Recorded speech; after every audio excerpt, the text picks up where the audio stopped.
अस्सलामुअलैकुम सामीन, 24 ज़िलहिज्जा और यकुम जुलाई है।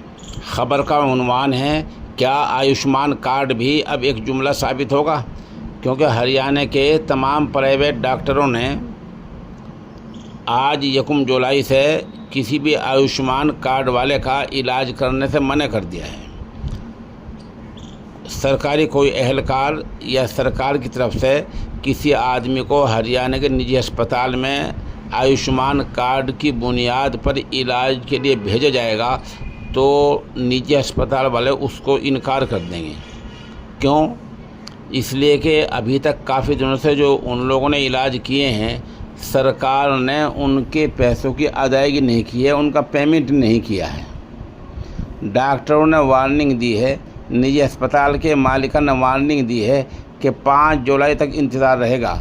अगर 5 जुलाई तक सरकार ने मुकम्मल अदायगी नहीं की तो फिर किसी आयुष्मान कार्ड वाले का इलाज हरियाणा के निजी अस्पतालों में नहीं हो पाएगा।